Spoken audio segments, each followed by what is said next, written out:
You felt it. The moment when everything opened, maybe once, maybe many times, you knew who you really are. Then Monday came, and it faded. Today, in this video, the bridge between a glimpse and a grounded life, I will show you how to stop losing it and how to start living it consistently. You see, the kingdom's doors are never locked. It's just that we sometimes forget our way back in. 3 keys, and the first is, once you know, you can't unknow.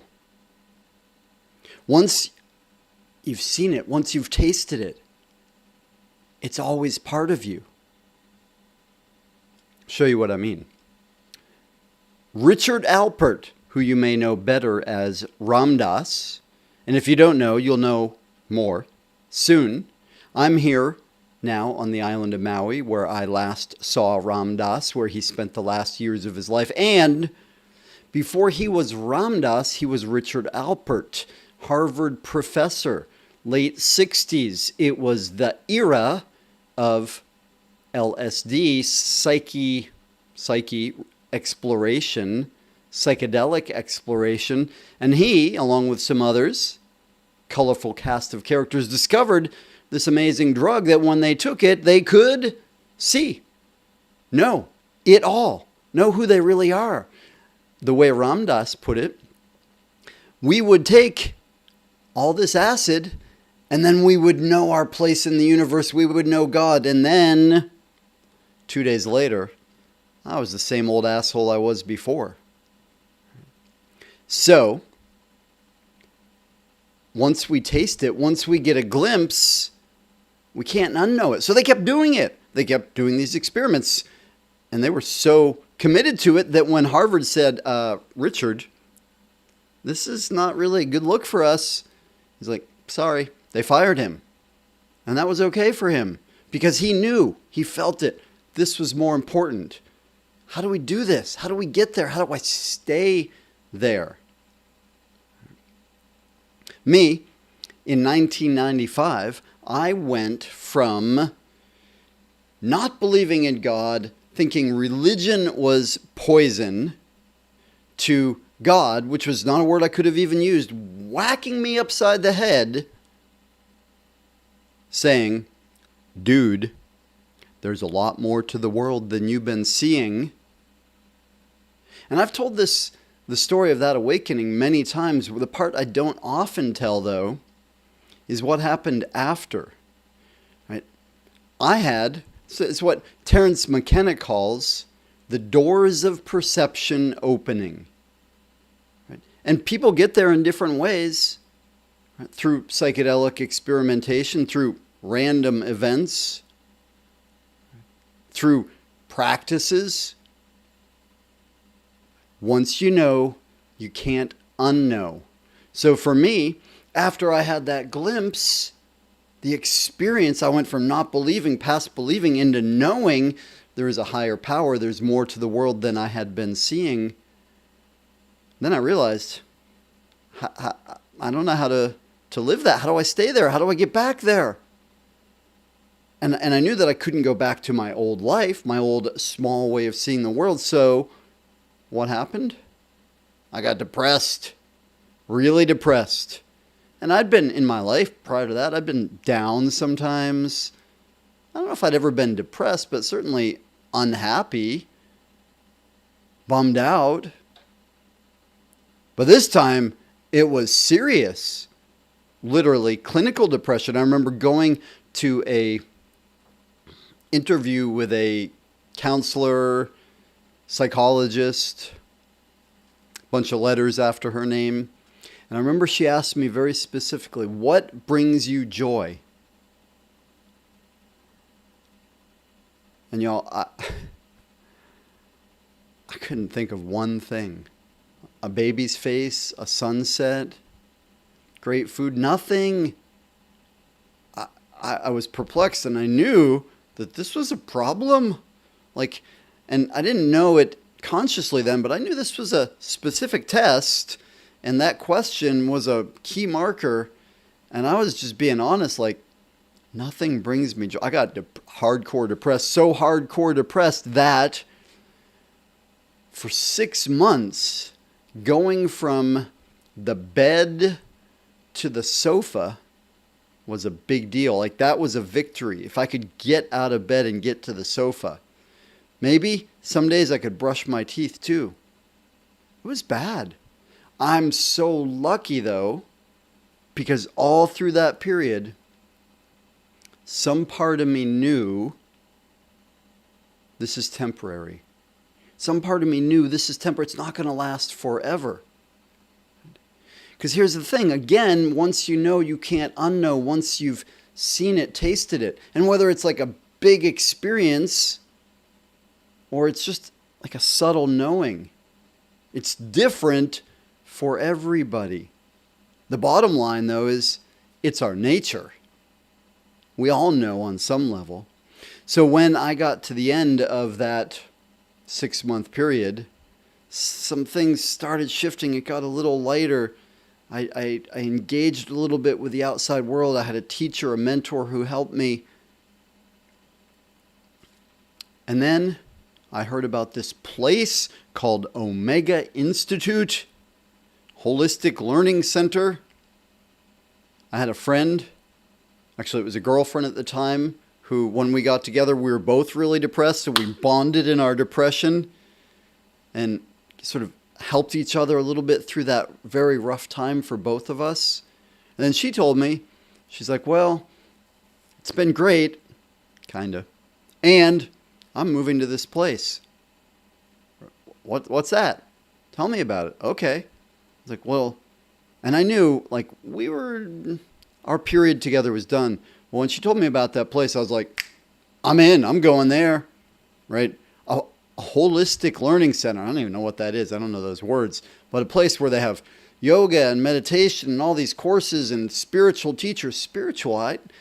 That word, I know something about that word now. I didn't know anything about the new agey stuff. I didn't have any spiritual practices. Something in me just sparked though. I was like, well, clearly what's going on in my life now, sofa, bed, brush teeth, depression, that's not really working. Maybe it's time for something different, something new.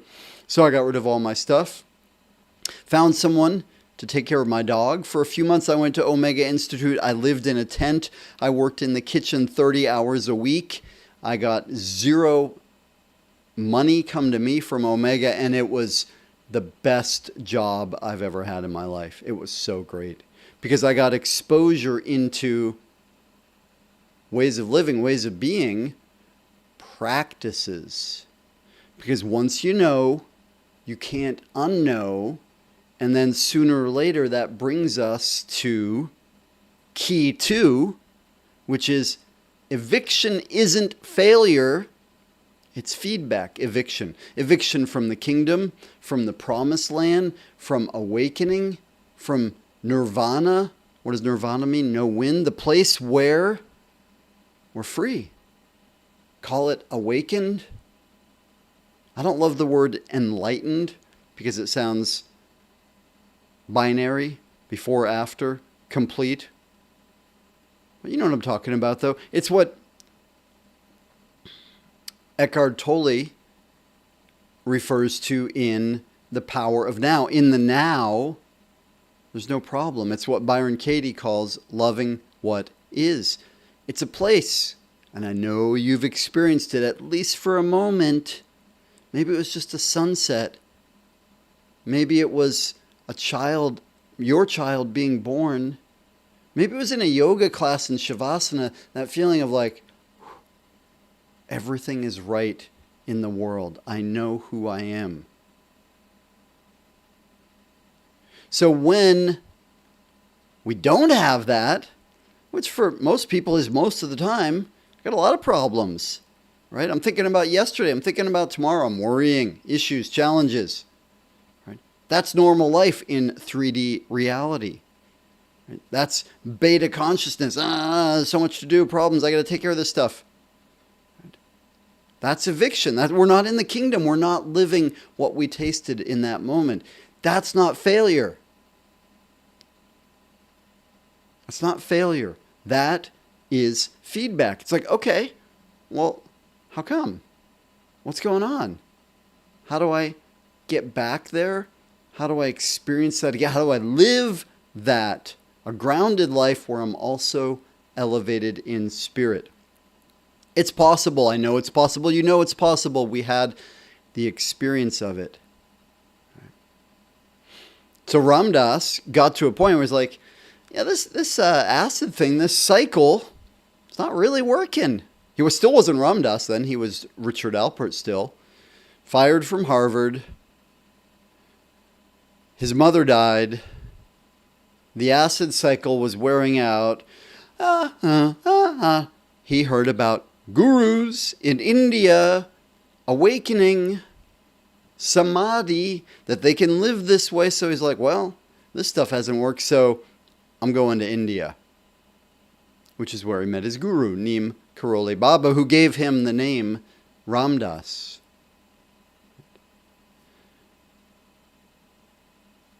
So for me, that moment, the transition from the real rough depression to going to Omega was also a key point for me. I didn't know it then, consciously. It was the key point, though, for me of, okay, how do I get back there? What can I do to get back there? To experience it again? So that began my obsession with personal and spiritual development. Again, I didn't know. It was just an intuition. It was a feeling like, okay, let's go. And then I got obsessed. My very first practice when I moved there, Zen meditation. Oh, I'd heard something about meditation. I remember hearing the word Zen when I studied religion in college. Zen meditation. Cool. I got into it every day. So the feedback, if I'm not there yet, what can I do now, today? How can I practice, move myself toward that? I love the expression, God helps those who help themselves. Now, watch out here, because there are some pitfalls in this part of the process, right? When we know the kingdom is there, right? And what was the line Jesus said about it? Seek ye first the kingdom of heaven, and what will happen? All else shall be added onto you, which means make that your focus, living in the kingdom, getting back there, and everything else, all the problems, the bills, right? Monday morning stuff, the job, the issue with our partner, the physical health or challenges that we're having, right? The storm that's coming, right? All of those will be added onto you, meaning those will be taken care of, right? When you're in that state, that beatific state, that state of knowing who you really are, then we can take care of those things, or God can take care of those things, however you want to look at it. We are that. I and my Father are one. So here are the pitfalls, though, or some of the pitfalls. One is, something's wrong. I should be back there. What have I done wrong? Oh, honey, it's not your fault. That's how it goes. For most of us, here's a pitfall. Worshipping the walk-ins. What does that mean? Worshipping the walk-ins. What's a walk-in in spiritual language? A walk-in is somebody that's cruising along, and they're just like all the rest of us, and they got their issues and their personalities and their problems, and then something happens all of a sudden, they're awake. Totally different person. What's going on? Sometimes they speak differently, sound differently. Some would say a different spirit walked into their body. Okay, maybe. I don't know. Or another way of saying it is instant enlightenment. They went from, the problem self to no problem self. And that happens for some people, right? And here's how it gets worshipped too. Both Byron Katie and Eckhart Tolle, two of my favorite teachers, heroes. I've spent time with both of them, like real deal, amazingly tuned in, awakened people. Right? And oftentimes when we hear their story, they're like, well, it just happened for them. Well, yes and no. We don't often hear about all the struggle that happened for Katie before that moment in the halfway house. We often don't hear about all the practices and study that happened for Eckhart Tolle prior to that awakening moment on the bench. In any case, it doesn't matter if it's instant, if it's a walk-in, or if it takes 20, 30, 40, 50 years. It doesn't matter, because that, getting back there, that awakening, living the true life, that's what matters most, because when you know, you can't unknow. Eviction from that, getting kicked out, losing it, it's not a problem. It doesn't mean you failed. It doesn't mean you're bad. And it also doesn't mean, well, that's gone, forget about it. I heard somebody say the other day, unconditional love is impossible. Huh. And I get it on some level. She went on, she's like, I don't have unconditional love even for my children. Okay, I get it. It's challenging. This 3D world, this earth school, it's challenging. Because we don't experience something consistently doesn't mean it's not possible. Absence of evidence isn't evidence of its absence. We know this, you know this, who we really are. It's baked into us. Yeah, there's a part that's human, and there's a part that's spirit, unconditional. So Ram Dass becomes Ram Dass. Here's another way of showing you this point, and how it can be really hard. Because I don't know what your experience of this has been, though when we really awaken to who we really are, and then come back, it can be really painful, disappointing. What's his name? A Year to Live project. It'll come back to me. That's the name of a book and a project. Great teacher. I remember being with him once, and he said, dying is like taking off a shoe that was too small. And so is going from the expanded, exalted state, the glimpse known in Hinduism as Satori, a glimpse of awakening, going from that back to, oh, I got issues and problems. 2004, I had the most extended Satori experience I'd had up to that point in my life. 1 week, right? Not just a few moments here and there as I had experienced previously. Right? One time for maybe a couple days in Holland after I went to Human Order. This time, 2004, an entire week. A week of pure presence, no self. It was so gorgeous and blissful.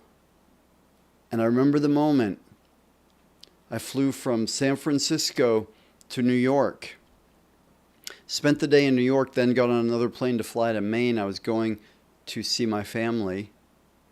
And when I got on that flight, small plane on my way to Portland, Maine, after having spent the day in New York, suddenly I was like, oh, it's gone. That awakened state, that feeling, that beatific feeling, that it's gone. And I started crying. I was like, oh no, where did I lose it? I'm like I was walking through New York all day. Wait, when I flew from San Francisco to New York, I was in it. Okay, I didn't sleep well. I was walking through. Where did it go? How do I get it back? Oh, it was so painful. There's an incredible hero, awakening hero, right? The dude who's credited for the creation of tea, myth, folklore, maybe, I don't know. A cat by the name of Bodhidharma, who went from India to China. He was so determined, so ruthlessly determined to awakening. He kept falling asleep when he was meditating. That was not sufficient, not tolerable. What'd he do? Cut his eyelids off. You see photos, images of him in spiritual literature, spiritual places sometimes, and he has this look like bugging out look, because no eyelids. He's like, I'm not going to fall asleep. I'm not going to. That's not what's going. And the folklore is his eyelids threw him out in China, and the first cha plant, first tea plant came from those. So what does it take? What's the feedback telling us? Well, I don't know. What does it take for you? Different than what it takes for me. Different than what it takes for Ramdas. Some people have gurus. Some people do yoga. Some people meditate. Some people don't do any of those things, and they find their way to it, to themselves, to awakening. One more pitfall for you. Watch out for this one, especially in yourself, though it's easier to recognize in others. When we have an awakening, a clearing, when we get that glimpse, that satori, don't let yourself say these words. I just had the final debris removed. I got to the final level. Ah! I hear that often now. I remember I used to say it. Because it feels so pure, so spacious, like, wow, I got there. Thank you. It's a setup for disaster. Did you see the movie I Heart Huckabees? Hilarious, great movie. That's about, I think they call it in there, the deconstruction of reality. It's about awakening. There's a scene in there that I love. The two guys, the adepts, wish I remembered their actors' names. I forget these things. Great actors, both of them. They're sitting on a park bench. They've been learning all this stuff, trying to deconstruct reality, awaken to their true selves. And one of them takes a big red ball, big, plastic rubber ball, and hits himself in the face. He's like Bodhidharma. I'm gonna cut in the eye. I'm gonna do something here. Got to do something else. Try something else. Hits himself in the face. Nothing happens. Does it again. Nothing happens. Like the seventh time he does it, he goes,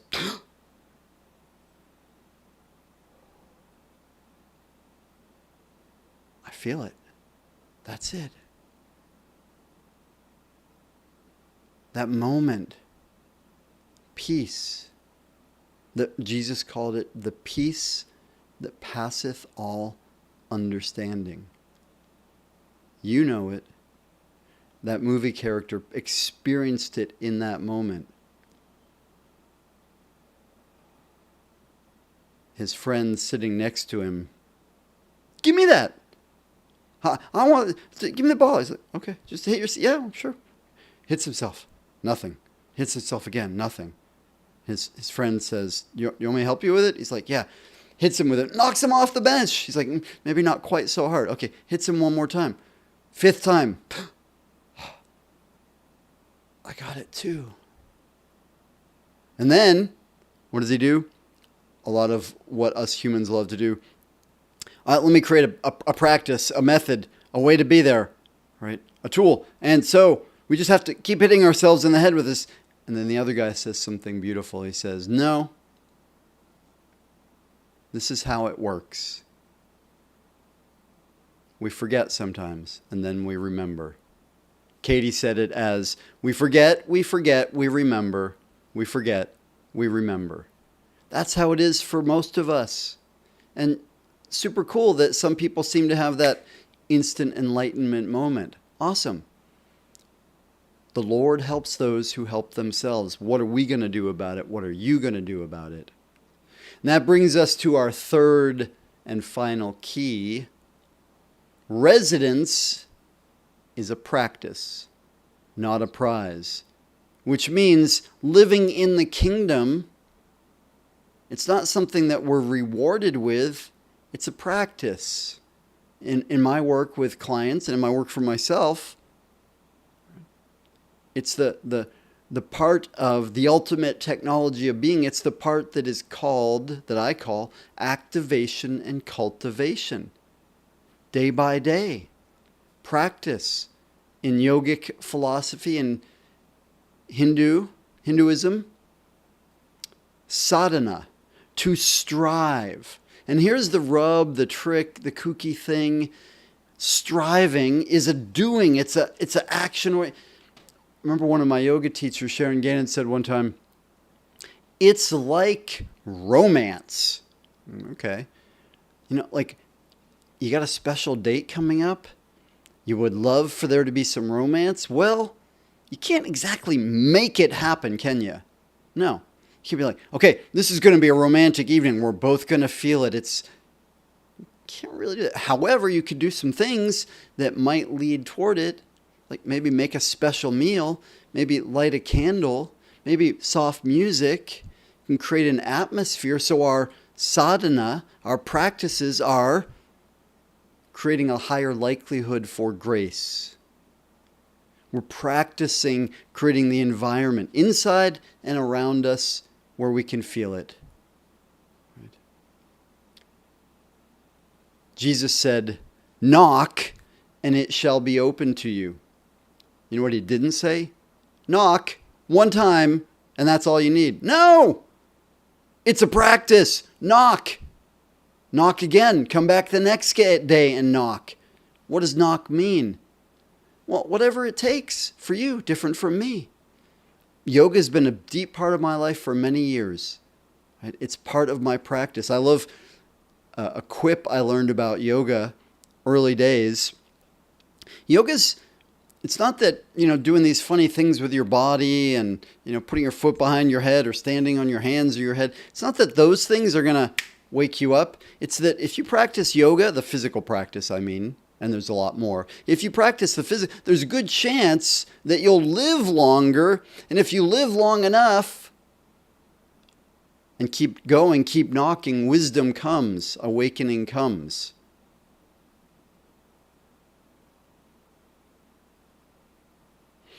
Every day.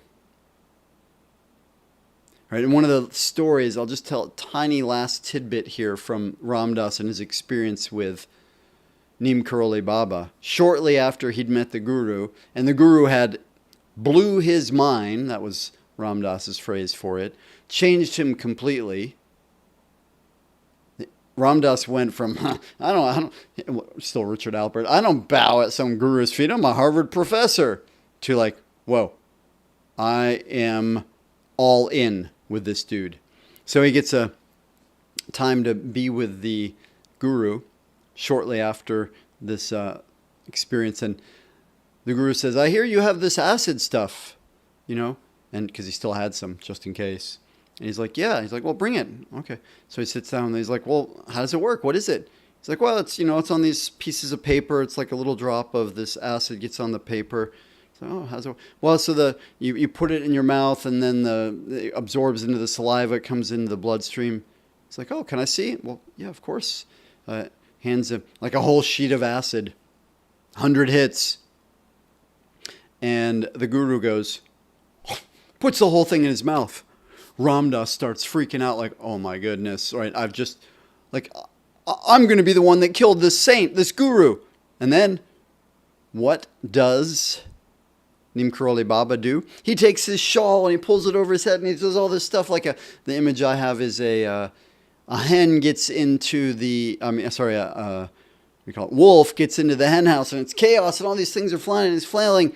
And then Ram Dass is really freaking out like, oh, this is the worst thing that could ever happen. Suddenly, Neem Karoli Baba takes the shawl off and he looks straight at Ram Dass and he says, when your eyes are on God, nothing else matters.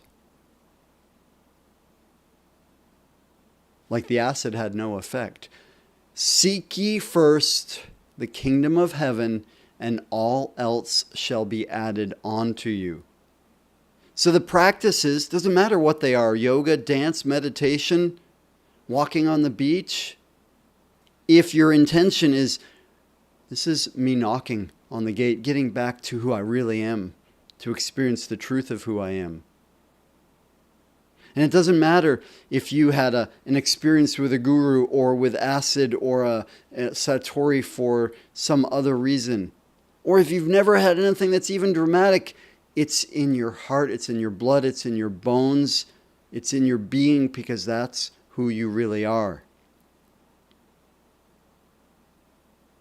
And since I've shared with you so much about my friend, teacher, Ram Dass, let's leave with a quotation from him. We are all just walking each other home. That's it. We're going home. There's no choice. We are going home. That's why we're here. That's our nature. Y'all, I hope this video blesses you, that you remember more and more of who you really are. I so appreciate you being here. Make your life a masterpiece. Aloha.